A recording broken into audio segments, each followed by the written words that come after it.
नमस्कार दोस्तों। जब मैं बोलता था ना कि यार इन्वेस्को ले लो, बैंक ऑफ इंडिया ले लो, क्या बात करता रहता है यार, क्यों बोलता रहता है। और मैं हमेशा से बोलता था कि यार अच्छा फंड है। आप मैं ये बताऊं, इन्वेस्को और बैंक ऑफ इंडिया और एक दो ऐसे फंड और थे। लोग इन फंड से ऐसे डरते हैं या ऐसे कि नाम नहीं सुना हुआ तो ये घटिया ही होंगे। किसी चीज़ का नाम नहीं सुना हुआ उसका मतलब ये नहीं है कि वो घटिया है। मैं आपको 10 चीज़ों में, बेशक आप खाने की चीज़ पूछ लो, आप घूमने फिरने की कोई ट्रैवल करने की जगह पूछ लो, या कोई भी एक्सवाइजेड चीज़ पूछ लो, कंपनीज पूछ लो, मैं आपको 10 नाम ऐसे बता सकता हूँ जो आपने नहीं सुने होंगे, लेकिन वो one of the best services दे रहे हैं अपनी फील्ड में।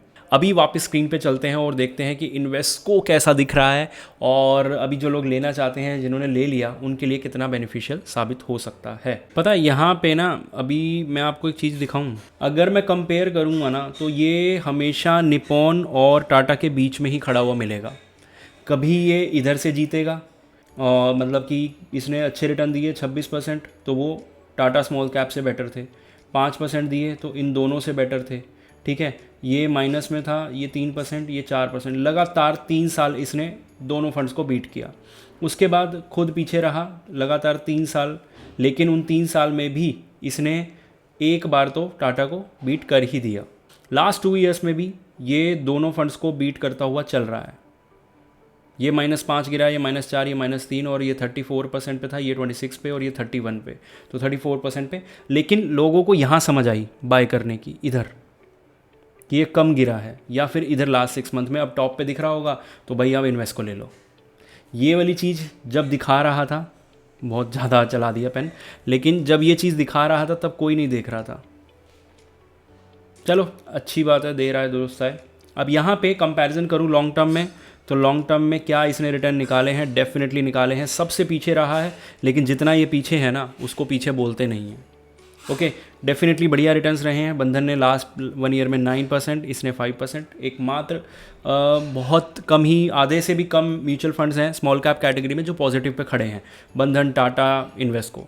उसके बाद अगर स्टैंडर्ड डिविएशन की बात करूं तो बंधन से काफ़ी बेटर है, निप्पॉन से काफ़ी बेटर है। तो अगर हम इसको निप्पॉन के साथ रख रहे हैं या बंधन के साथ रख रहे हैं तो एक अच्छी अपॉर्चुनिटी हो सकती है। ओके, उसके बाद और चीज़ें भी देखूं तो हेल्थ केयर में अच्छा खासा एक्सपोजर है, हेल्थ केयर में इसका भी अच्छा खासा एक्सपोजर है। अगर हम इन दोनों का कॉम्बिनेशन बनाते हैं तो हमें अलग से हेल्थ केयर सेक्टर में पैसा डालने की भी ज़रूरत नहीं है। और हम केमिकल में चाहते हैं तो टाटा स्मॉल कैप। थोड़ा सा और नीचे जाऊँ तो हम हमेशा इसी को प्रेफर करते थे पिछले बहुत सालों से। ये तब किसी ने नहीं देखा, और देखना भी नहीं चाहिए मेरे हिसाब से। तो लास्ट 10 ईयर्स में अगर रिटर्न्स की बात करें, लास्ट 7 ईयर्स में बहुत बढ़िया चला है। सब जगह आप देख रहे हैं कैटेगरी एवरेज को यहाँ नहीं बीट किया है। ठीक है, यहाँ नहीं, फिर यहाँ भी बेटर है और यहाँ भी बेटर है।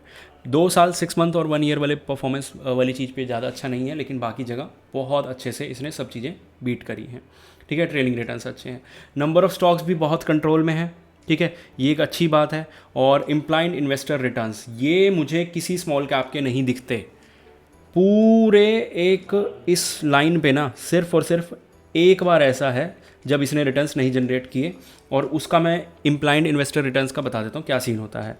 हम SIP करते हैं, 1 साल में 12 रिटर्न्स इम्पैक्ट होते हैं 300 बार, क्योंकि हम नहीं देख सकते कि SIP रिटर्न कैलकुलेटर पे क्या दिखा रहा है, और SIP रिटर्न जो हमें वो दिखा रहा है ना, फंड रिटर्न्स, वो क्या है।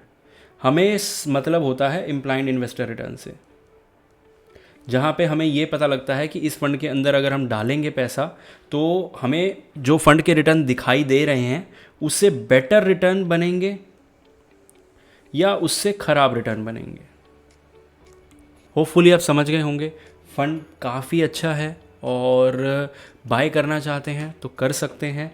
एग्जिट करने वाला टाइम नहीं है, इसको देखने वाला टाइम नहीं है। लेकिन अगर आपके पास ऑलरेडी 2 स्मॉल कैप हैं या फिर निप्पॉन या कोई भी और स्मॉल कैप चल रहा है, तो जब तक मार्केट कंप्लीटली रिकवर नहीं हो जाता तब तक किसी भी नए फंड को ऐड करने की ज़रूरत नहीं है। हाँ, अगर एक्सिस स्मॉल कैप पड़ा है या PGM इंडिया मिड कैप पड़ा है या कुछ ऐसे म्यूचुअल फंड्स पड़े हैं जिनका टाइम जा चुका है, जिनकी साइकिल दोबारा आने का नाम नहीं ले रही है, तो उनको एग्जिट करके रिप्लेस करना है, उसके लिए बढ़िया टाइम है।